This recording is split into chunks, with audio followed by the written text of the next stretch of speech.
Good morning সবাইকে। আজ হলো 25 জুলাই শনিবার। আজকের সকালের বিশেষ বিশেষ খবর হলো, আজ বাতিল শিলচর গুয়াহাটি এক্সপ্রেস। নিউ হারাঙ্গাজাও স্টেশনের রেললাইন ধসে যাওয়ার কারণে উত্তর পূর্ব সীমান্ত রেলের লামডিং বদরপুর পাহাড়ি রেলপথে ট্রেন চলাচল এখনও ব্যাহত রয়েছে। তবে রেল এক সরকারি নির্দেশে জানিয়েছে, রেল লাইন ধসে যাওয়ার ফলে নিউ হারাঙ্গাজাও স্টেশনের 1 ও 2 নম্বর লাইন সাময়িকভাবে বন্ধ রাখা হয়েছে। বর্তমানে শুধুমাত্র 3 নম্বর লাইন দিয়ে ট্রেন চলাচল করছে। এই পরিস্থিতিতে পরিচালনাগত সীমাবদ্ধতার কারণে আজ ট্রেন নং 15616 শিলচর গুয়াহাটি এক্সপ্রেস বাতিল করা হয়েছে। উল্লেখ্য, টানা বৃষ্টির জেরে লামডিং বদরপুর পাহাড়ি রেলপথের বিভিন্ন স্থানে রেলের পরিকাঠামো ক্ষতিগ্রস্ত হয় এই সেকশনে ট্রেন চলাচলে বিভিন্ন সমস্যা দেখা দিয়েছে। যাত্রীদের যাত্রা শুরুর আগে সর্বশেষ ট্রেনের অবস্থান ও সময়সূচি যাচাই করে দেওয়ার জন্য অনুরোধ করছে রেল কর্তৃপক্ষ। অপরদিকে সুস্মিতার প্রতিই হাঁটছেন একাধিক প্রাক্তন পুর কমিশনার, তুঙ্গে জল্পনা। সিঁদুরে মেঘ দেখছেন বিজেপির টিকিট প্রত্যাশীরা। সদ্য প্রাক্তন তৃণমূল নেত্রী সুস্মিতা দেব গেরুয়া বসনপুরে রাজ্যসভার সাংসদ নির্বাচিত হয়ে যখন পুনর্বার দিল্লি কেন্দ্রিক রাজনীতি নিয়ে ব্যস্ত হয়ে পড়ছেন, ঠিক তখনই তার অনুগামী প্রাক্তন তৃণমূলীদের রাজনৈতিক ভবিষ্যৎ নিয়ে শুরু হয়েছে জোর চর্চা। শুধু তাই নয়, সুস্মিতা পদ্ম শিবিরে আশ্রয় নিতেই শিলচরের কোন কোন প্রাক্তন পুর কমিশনার তার পথের প্রতীক হচ্ছেন, এ নিয়েও জল্পনা তুঙ্গে। জানা গেছে, সাংসদ সুস্মিতা দেবের পথ অনুসরণ করে কাছাড়ের বহু কংগ্রেসি এবং তৃণমূলী পড়বেন গেরুয়া বসন। এই তালিকায় শিলচরের বেশ কয়েকজন কংগ্রেসি প্রাক্তন পুর কমিশনাররাও রয়েছেন। কাছাড় বিজেপির সাধারণ কর্মী মহলের অনিচ্ছাকে এড়িয়েই সুস্মিতা অনুগামীদের দলে বিড়াতে দরজা উন্মুক্ত করেছে গেরুয়া শিবিরের রাজ্য নেতৃত্ব। গুয়াহাটি থেকে এক প্রকার নির্দেশও এসে গেছে কাছাড়ে, ফলে যে কোনো সময় বিজেপিতে এন্ট্রি নিতে পারেন শিলচর তথা কাছাড়ের সদ্য প্রাক্তন তৃণমূলীরা। সূত্রটি বিষয়টি পুরোপুরি খুলসা না করলেও জানিয়েছে, যোগদান অনুষ্ঠানের ছক সাজানো হচ্ছে। এবার দিন তারিখ চূড়ান্ত করে প্রদেশ কমিটি থেকে আনুষ্ঠানিক নির্দেশ এলেই জার্সি বদলের কাজটি সেরে ফেলবেন টিম সুস্মিতার সদস্যরা। সূত্রের দাবি, সাংসদ নির্বাচিত হওয়ার পর মুখ্যমন্ত্রী হিমন্ত বিশ্ব শর্মার সঙ্গে বৈঠক করে শিলচরে বিজেপি অফিসে পা রাখেন সুস্মিতা দেব। জমকালো আয়োজনে সুস্মিতাকে স্বাগত জানিয়েছে কাছাড় বিজেপি। সুস্মিতাই মূলত তার অনুগামীদের বিজেপিতে যোগদানের সবুজ সংকেত আদায় করে নিয়েছেন। তবে তাৎপর্যপূর্ণভাবে সুস্মিতার দেখানো পথে পা মারাতে পারেন একাধিক প্রাক্তন পুর কমিশনার, এমনটাই জল্পনা চলছে বিগত দুদিন থেকে। জল্পনা এমনটাই যে পূর্বতন শিলচর পৌরসভার 20 নম্বর ওয়ার্ডের এক প্রাক্তন পুর কমিশনার দলবদল করতে পারেন। এমনকি রংপুরের এক প্রাক্তন পুর কমিশনার ও তার স্বামী পদ্মের ছায়ায় আশ্রয় নিতে পারেন। এছাড়াও পূর্বতন 27 নম্বর ওয়ার্ডের প্রাক্তন এক পুর কমিশনারের গেরুয়া বসন পড়ার সম্ভাবনা প্রবল। তাদের সঙ্গে পূর্বতন 17 নম্বর ওয়ার্ডেরও এক প্রাক্তন কমিশনার এবং পূর্বতন 16 নম্বর ওয়ার্ডের এক প্রাক্তন পুর কমিশনার নাম লেখাতে পারেন গেরুয়া শিবিরে। অন্য একটি সূত্র জানিয়েছে, কয়েকজন প্রাক্তন পুর কমিশনার একদিকে যেমন যোগাযোগ আরও রাখছেন সুস্মিতা দেবের সঙ্গে, অন্যদিকে তাদের যোগাযোগ রয়েছে কাছাড়ের 2 বিধায়কের সঙ্গেও। ফলে তাদের জার্সি পাল্টানো নিয়ে জোর চর্চা চলছে। আর এই চর্চা ঘিরেই সিঁদুরে মেঘ দেখছেন আসন্ন পুর নির্বাচনে বিজেপির একাধিক টিকিট প্রত্যাশী।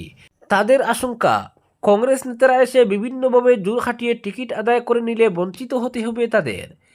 এদিকে সুস্মিতা তৃণমূল ছাড়তেই মুহূর্তের মধ্যে কাছাড় জেলার সংগঠন দুলিশ্বাত হয়ে গেছে। সংগঠনের নেতাকর্মীরা গেরুয়া বসন পড়ার জন্য মুখিয়ে রয়েছেন, কিন্তু বিজেপির ব্যস্ত কর্মসূচির জন্য যোগদানের দিন তারিখ নির্ধারণ করতে রীতিমতো হিমশিম খাচ্ছে গেরুয়া নেতৃত্ব। অপরদিকে প্রশ্নপত্র ফাঁস রুখতে আরও কঠোর আইন আনতে উদ্যোগী হল কেন্দ্রীয় সরকার। প্রধানমন্ত্রী নরেন্দ্র মোদীর ঘোষণার একদিনের মধ্যেই এ সংক্রান্ত সংশোধনী খসড়ায় অনুমোদন দিয়েছে কেন্দ্রীয় মন্ত্রিসভা। আগামী সপ্তাহে বিলটি সংসদে পেশ হওয়ার সম্ভাবনা রয়েছে। বিলটি আইনে পরিণত হলে প্রশ্ন ফাঁসের সঙ্গে জড়িত ব্যক্তি ও প্রতিষ্ঠানের বিরুদ্ধে কঠোর শাস্তির বিধান কার্যকর হবে।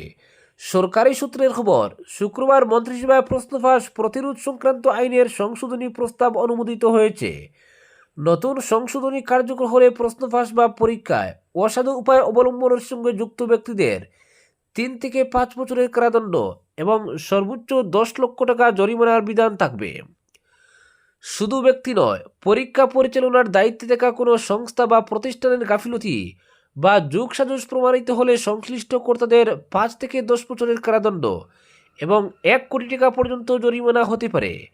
বিশেষ পরিস্থিতিতে জরিমানার পরিমাণ সর্বোচ্চ 10 কোটি টাকা পর্যন্ত বৃদ্ধি করারও সুযোগ রাখা হয়েছে সংশোধনীতে। কেন্দ্রের দাবি, এই আইন কার্যকর হলে প্রশ্নবাস চক্রের বিরুদ্ধে আরও কঠোর ব্যবস্থা নেওয়া সম্ভব হবে এবং সরকারি পরীক্ষার স্বচ্ছতা ও বিশ্বাসযোগ্যতা বজায় রাখতে তা গুরুত্বপূর্ণ ভূমিকা নেবে। অপরদিকে আসামে অব্যাহত বন্যার তাণ্ডব, মৃত্যু বেড়ে 61। গত কয়েকদিন ধরে প্রতিটি সকাল যেন নিয়ে আসছে নতুন মৃত্যুর খবর। রাতের অন্ধকারে কোথাও ভেঙে পড়ছে কাঁচা বাড়ি, কোথাও বন্যার জলের স্রোতে তলিয়ে যাচ্ছে মানুষের শেষ সম্বল। শিশুদের কোলে নিয়ে বুক সমান জল পেরিয়ে নিরাপদ আশ্রয়ের খোঁজে ছুটছেন মায়েরা, বৃদ্ধদের কাঁধে তুলিয়ে নিয়ে যাচ্ছেন স্বজনরা। বিস্তীর্ণ মাঠ জুড়ে আর সবুজ দানের সমারোহ নেই। চুকে পড়ছে শুধু অথই জল, গোয়ালঘর ফাঁকা, রান্নাঘরের উনুন নিভে গেছে। গৃহহারা মানুষের দীর্ঘশ্বাসে বাড়ি হয়ে উঠেছে আসামের আকাশ বাতাস। প্রকৃতির এই নির্মম তাণ্ডবে প্রতিদিনই দীর্ঘ হচ্ছে মৃত্যুর মিছিল। আসাম রাজ্য দুর্যোগ ব্যবস্থাপনা কর্তৃপক্ষের শুক্রবারের বন্যা বুলেটিন অনুযায়ী এখন পর্যন্ত বন্যা ও ভূমিধসে রাজ্যে মৃতের সংখ্যা বেড়ে দাঁড়িয়েছে 61। এর মধ্যে গত 24 ঘন্টায় প্রাণ হারিয়েছেন আরও 14 জন। সবচেয়ে বেশি 7 জনের মৃত্যু হয়েছে চোরাইদেউ জেলায়। শিবসাগরে 6 জন এবং যোরহাটে 1 জনের মৃত্যু হয়েছে। শিবসাগরে এখনও 1 জন নিখোঁজ রয়েছেন। বন্যার প্রকোপ এখনও কমেনি।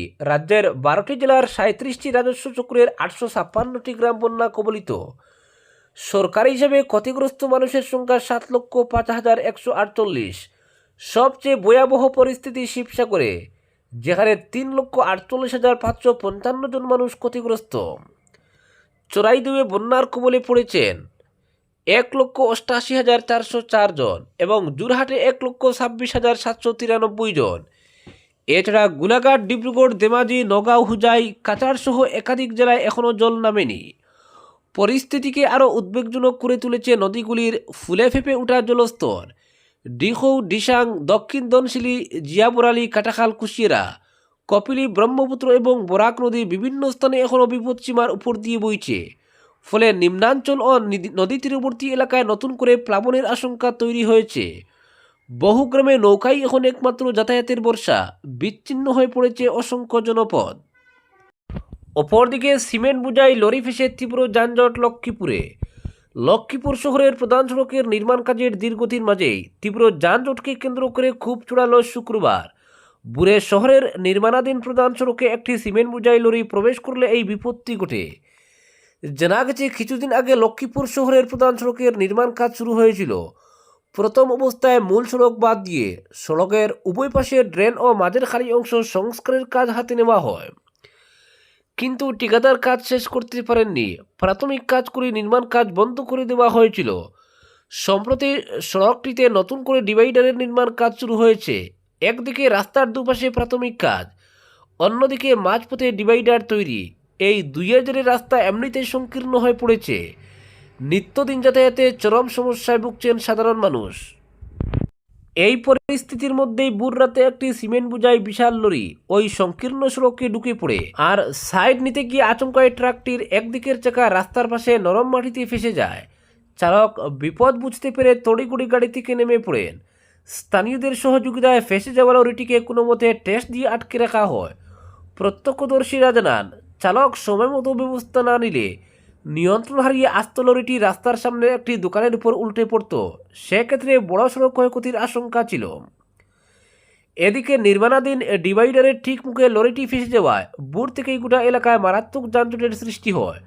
সড়কের দুই দিকে সারিবদ্ধভাবে দাঁড়িয়ে পড়ে বহু যানবাহন। সকালের ব্যস্ত সময়ে কোনো ট্রাফিক পুলিশ কর্মী না থাকায় পরিস্থিতি আরও জটিল হয়ে ওঠে। শেষমেশ এলাকার সাধারণ মানুষ ও ভুক্তভোগী পথচারীরা নিজেরাই ট্রাফিকের ভূমিকায় অবতীর্ণ হন। দীর্ঘ চেষ্টার পর তারা যান চলাচল কিছুটা স্বাভাবিক করেন। আজকের বিশেষ সংবাদ এখানেই সমাপ্ত।